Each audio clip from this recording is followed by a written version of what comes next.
सभी दोस्तों को नमस्कार। आपका स्वागत है आपके यूट्यूब चैनल की फार्म्स पे। तो आज जो हम लोग का एक विषय है, ये एक बहुत मुख्य विषय है, जो कि है नैतिकता के साथ कोई भी व्यापार करना। तो जैसा कि आप लोगों को पता है, हम लोग डेयरी फार्मिंग करते हैं, पशुपालन करते हैं। तो पशुपालन में नैतिकता क्या होती है, क्यों ज़रूरी है, और इसमें जो हमारा अनुभव है वो क्या है। जो 2 सालों का हमने अनुभव इसमें किया है, और जो इससे पहले भी हम लोगों ने कई डेयरियाँ विज़िट की, तो वो सब बातें हम आप लोगों से शेयर करेंगे। अब दोस्तों, आप लोगों ने बहुत बड़े बड़े ब्रांडों का प्रचार देखा है, जिसमें वो लोग दूध के पूरे विटामिन्स, न्यूट्रिशनल फैक्ट्स पूरे पीछे मेंशन करते हैं। लेकिन आपने किसी कंपनी के दूध पे ये नहीं देखा होगा जिस पे लिखा हो हिंसा मुक्त दूध। देखा है आपने? मेरे को लगता है नहीं देखा होगा, और हमने भी नहीं देखा आज तक। तो हिंसा मुक्त नहीं लिख सकते हैं वो लोग, क्योंकि वो जिस वे से दूध को निकाल रहे हैं, वो गायों को उपयुक्त आहार दे रहे हैं, सारे मिनरल्स दे रहे हैं, विटामिन्स दे रहे हैं, हर चीज़ दे रहे हैं, गायों को अच्छी व्यवस्था दे रहे हैं, कूलर लगाते हैं, हर चीज़ करते हैं। लेकिन जो गाय का जो बच्चा है, बच्चा में हम लोग इस पर बेसिकली मुख्य बात करेंगे बछड़े पे, क्योंकि नर बछड़ों की जो आज के समय दुर्दशा है वो बहुत ज़्यादा है। अब नर बछड़े वो ही बछड़े हैं जो कभी नंदी हुआ करते थे, कभी हम लोगों के पूर्वजों पे और हम लोगों पे उनका बहुत एहसान है, जो किसानों के साथ पहले भाई की तरह काम किया करते थे, कंधे से कंधा मिला के। और मतलब जिनके वहाँ बछड़े रहे हैं, बैल रहे हैं, नंदी रहे हैं, वो उसकी उपयोगिता जानते हैं। जिनके वहाँ नहीं रहे हैं, अब उनका नहीं पता, लेकिन जिन्होंने रखा है उसको उसकी उपयोगिता पता है। और पहले के समय दोस्तों, जिसके वहाँ बछड़ा होता था, हमारे वहाँ पे भी पहले जब बैल रहा करते थे, तो उस समय हम लोग काफ़ी छोटे थे। तो जिस समय बछड़े होते थे तो घर के लोग बहुत खुश होते थे कि अभी आगे चल के बैल बनेंगे और खेतों में काम करेंगे। लेकिन इस समय उनकी उपयोगिता एकदम ख़त्म हो चुकी है, ख़त्म या ना के बराबर मानिए। अब हिंसा क्या हो रही है बछड़ों के साथ? पहला हिंसा तो ये हो रहा है कि उनको पैदा करते ही मतलब जन्म लेते ही उनको उनकी माँ से दूर कर दिया जा रहा है।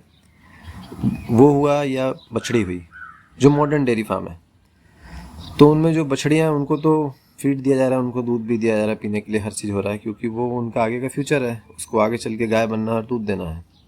तो इसमें मानव का लालच है, तो वो उसको सब कुछ देता है अपनी तरफ से। लेकिन जो बछड़े हैं वो उसके किसी यूज़ के नहीं हैं। तो ज़्यादातर बछड़ों को दूध तो पिलाया जाता है नहीं है बिल्कुल, और लास्ट में या तो वो किसी गलत हाथों में चले जाते हैं, स्लॉटर हाउस चले जाते हैं, या रोडों पे छोड़ दिए जाते हैं ठोकर खाने के लिए, वहाँ पे प्लास्टिक खाने के लिए। तो आप सामने जो ये स्क्रीन बछड़े देख रहे हैं, ये हम लोग के फार्म के बछड़े हैं। कुछ इसमें नंदी बन रहे हैं, और इसमें जो इनकी आयु है 3 महीने से लेके ये लगभग 1.5 साल के बीच के बछड़े हैं सारे। अब आप इन बछड़ों का स्वास्थ्य देखिए, इनकी चमक देखिए कि इनके शरीर पे किसी प्रकार की कोई कमी है या नहीं है।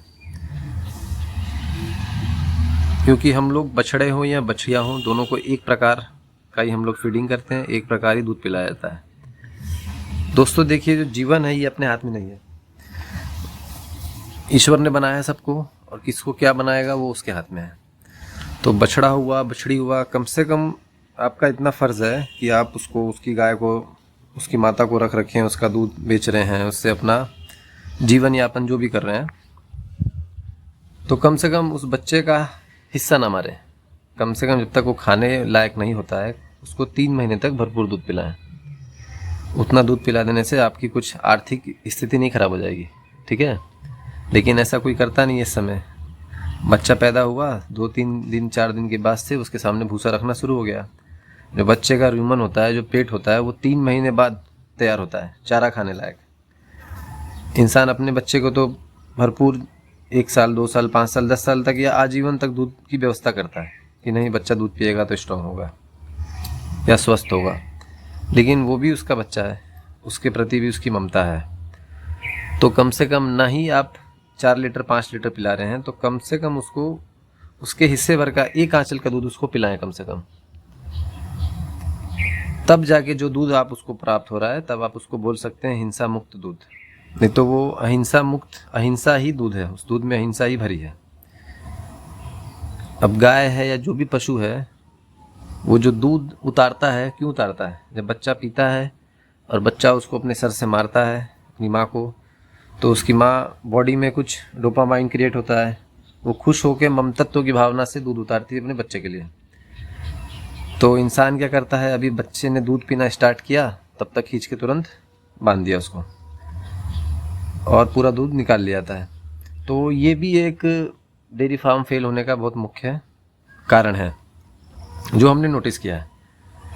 हम 7-8 सालों से ये विज़िट कर रहे हैं डेयरियों पे, क्योंकि खोला तो हमने 2 साल पहले है, लेकिन उससे पहले हम लोगों ने कई सारी डेयरियाँ विज़िट की और सारी डेयरियों पे हमने बछड़ों की एक प्रकार दुर्दशा पाई। वहाँ पे किसी का कोई सेहत अच्छा नहीं, कोई चल नहीं पा रहा है, कोई उठ नहीं पा रहा है। 1-1 साल के बछड़े ऐसे हो रहे थे, जैसे हमारा ये 3 महीने का बछड़ा है, इससे भी छोटे छोटे 1-1 साल के। और वो उनमें से लगभग 80 से 90% डेयरियाँ आज की तारीख में बंद हो चुकी हैं। तो प्रॉफिट अपनी जगह है, लेकिन जो नैतिकता है वो अपनी जगह है। प्रॉफिट कमाइए, सही है, अपना जीवन यापन करने के लिए पैसा कमाइए, खूब कमाइए, बट बच्चे का हिस्सा मार के ना कमाइए, क्योंकि वो आगे या पीछे आपको कहीं ना कहीं भरना पड़ जाएगा या कहीं ना कहीं वो निकल जाएगा। तो और एक चीज़ आप लोगों से और कहना चाहूँगा, जो भी इसमें जो बाहर रहते हैं या जो बड़े पद पे हैं, जो अच्छे मतलब जॉब कर रहे हैं, अब जॉब करिए, हर चीज़ करिए, अच्छा है, अपनी जगह है, लेकिन अपनी प्रकृति से, अपनी गौमाता से, अपनी खेती से, धरती से, इन सब से जुड़ के करिए, जुड़े रहिए। या जो कर रहा है उसको डिमोरलाइज मत कीजिए, उसको ऐसा मत करिए कि ये बहुत निकृष्ट काम है, ठीक है। जो बहुत बिलीनियर और मिलीनियर इस समय हैं, सबको उठते ही पहले कॉफ़ी चाहिए रहती है बेड पे, और जो कॉफ़ी है तो बिना दूध के वो पॉसिबल नहीं है। और दूध आएगा कहाँ से? गौमाता से आएगा।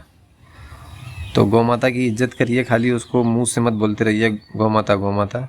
जहाँ उसका इज्जत करना है, सम्मान करना है, वहाँ उसको आप एकदम निकृष्ट समझ लेते हैं कि एकदम खराब प्राणी है।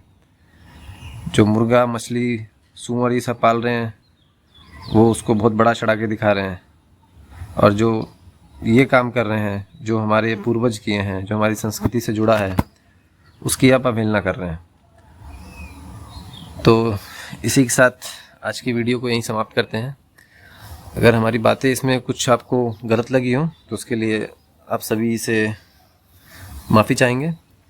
आपको मेरा ये प्रयास अच्छा लगा तो आप मेरे चैनल को लाइक, सब्सक्राइब कर सकते हैं। धन्यवाद।